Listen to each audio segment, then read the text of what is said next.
I was just going to do one video this weekend, today, Saturday. I said, started reading some stuff, and I see these articles a lot of times from this guy, Simon Black, from sovereignman.com. The guy's paying attention to what the hell's going on and calls out the fraud when he sees it. And this is just such a good article. I had to read it. It's actually from March 3rd. Bangkok, Thailand is where he's from. Interesting. No signs of recession, says agency that always fails to predict recession. And that would be one of the rating agencies known as Moodys. Now, you can add Standard & Poor, Fitch. If anyone saw that recent Wall Street movie, it was really about the housing crash or housing bubble that led to the crash of '08 and whatnot. And they went in to talk to these rating agencies. And essentially the ratings agencies are absolutely in bed with all the companies they're supposed to actually rate.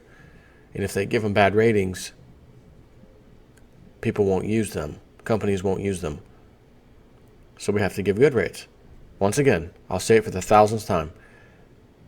It is hard for a man to tell the truth when his job depends upon him not telling the truth. You want a job? Yep. You get a good salary? You're a big shot? Standard & Poor's, Moodys? Yep. How's our credit rating looking? AAA, sir. How these junk, garbage, mortgage-backed securities looking? AAA rating, sir. Go ahead and cut the check. Give them their monthly check.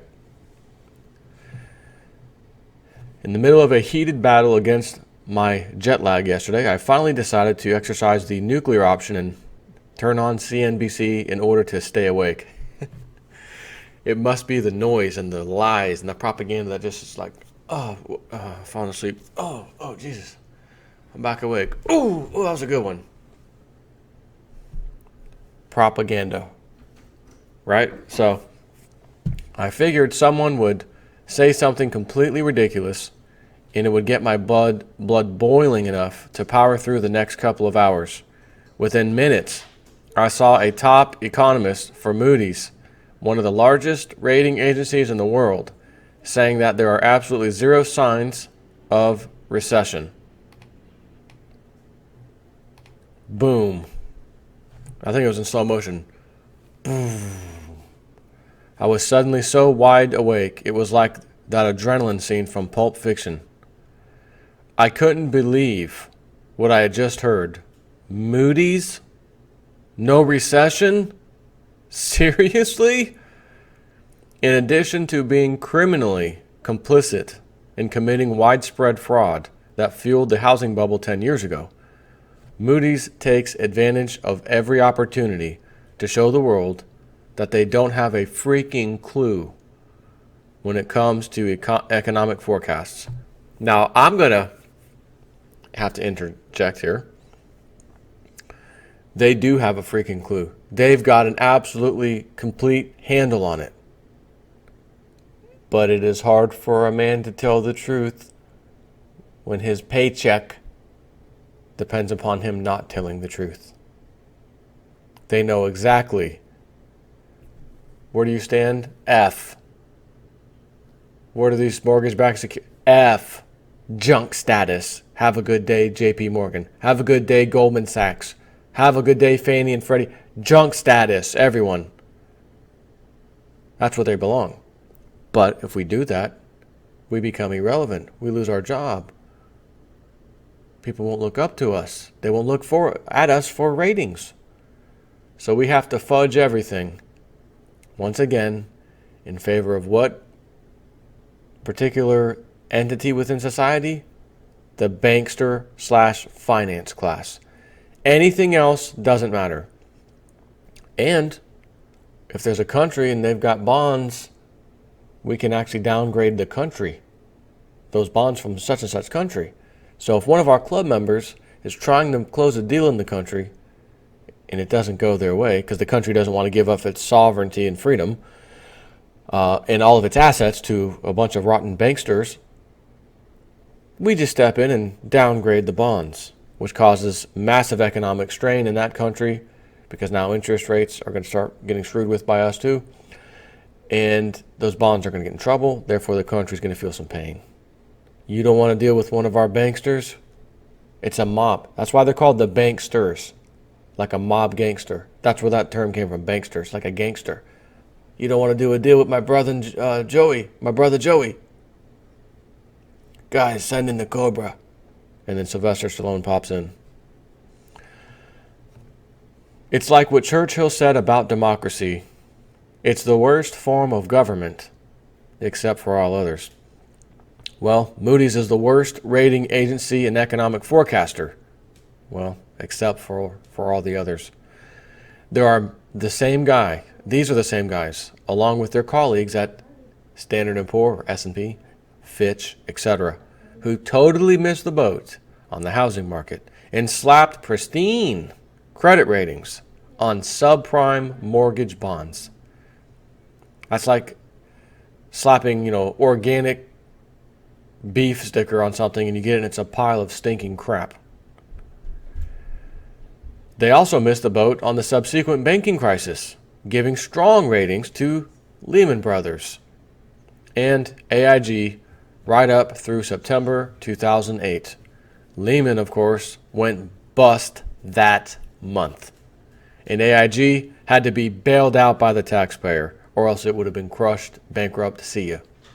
Which would have then caused some of those too big to fail banks to not get their bailout money, insurance money from AIG, causing them to, daisy chain effect, correct. Which would have made the ratings agencies look like worse garbage than they do now, because you would have got that wrong, which got that wrong, which got that wrong, which got that wrong, and the whole daisy chain of things you essentially got wrong because all your ratings to all these guys were great. Moody's and the gang also missed the rest of the global financial crisis, the collapse of Iceland, Greece's bankruptcy, and just about every other significant financial event ever since, like forever. These guys are so drunk on their own Kool-Aid that in October 2007, Moody's announced that, quote, the economy is not going to slide away into recession. In December 2007, they called the bottom in the housing market, suggesting that prices would not fall any further. Of course, the following year, the entire world was engulfed in the biggest financial crisis since the Great Depression. Moody's didn't see it coming. Wall Street didn't see it coming. The Federal Reserve didn't see it coming. Governments didn't see it coming. Everyone assumed that the good times would last forever. So when the agency that consistently fails to predict recession predicts that there will be no recession, vocally says so, you can pretty much guess what's going to happen next. There will be a recession. Quite well, the worst one we've ever seen. Because the last one never ended and we've been papering over it and covering it up. So now it all has to be dealt with. This is what virtually assures negative interest rates in America. Central banks almost invariably cut interest rates amid economic slowdown. And over the last 7 recessions in the land of the free, the Federal Reserve has cut interest rates at an average of 5.68%. The smallest cut was in 1990, during that recession, which the Fed lowered rates by 2.5%. The greatest was in 1982, when the Fed slashed rates by a massive 9%. Think about it. Rates right now are just 0.25%. So even with a tiny cut, the Fed is almost guaranteed to take interest rates into negative territory in the next recession. We can see the effects of this in Europe and Japan, where negative interest rates already exist. Negative interest rates destroy banks. They eat into bank profits and force them to hold money, losing toxic assets. Bank balance sheets become riskier, and people start trying to withdraw their money as a result. This also includes investors, by the way. In Japan, which just recently made interest rates negative, one of the fastest selling items is home safes. which people are buying in order to hold physical cash. I almost dedicated a video to that story, by the way, but decided not to, just in case you're wondering. In Europe, where negative interest rates have existed for a while longer, bank controls have already been put into place to prevent people from withdrawing too much of their own money out of the banking system. This is a form of capital controls, a tool that desperate governments use to trap your savings within a failed system and steal your prosperity. Wherever you see negative interest rates, you are bound to see capital controls close behind. So, once again, should you or should you not have physical gold or silver in your house in one of these newly purchased Japanese safes? Answer, yes, absolutely. Out of the system, in your control. In light of this data, there are fundamentally two courses of action. One is hope. Number two is action. Hope, pretend that everything is going to be okay until the end of time.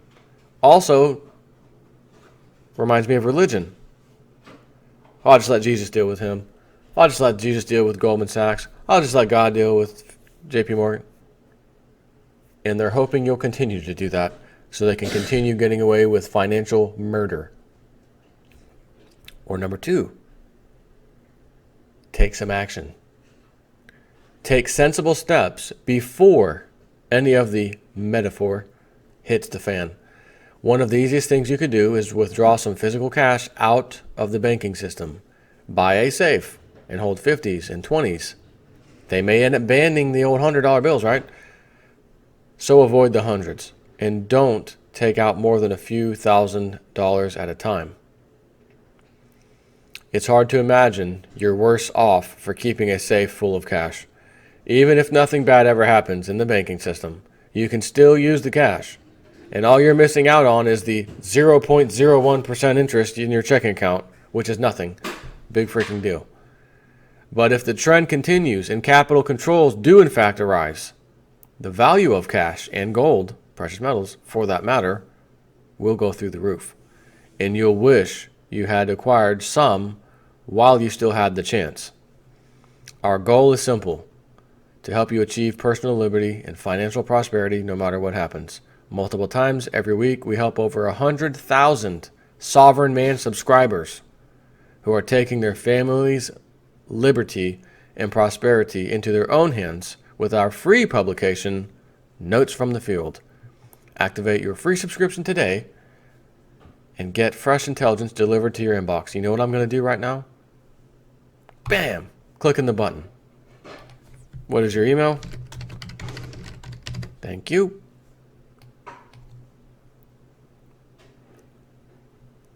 And survey says, success or not? Activate your free subscription to Notes from the Field by clicking on the link in your inbox as soon as it comes in, that is. I'm going to do that because I do read stuff from this guy from time to time. It is always spot on. And if I can find a good news source, I'm keeping it. And I'm going to read it and get my information as much as I possibly can from those sources because I have very few really good sources. Take care.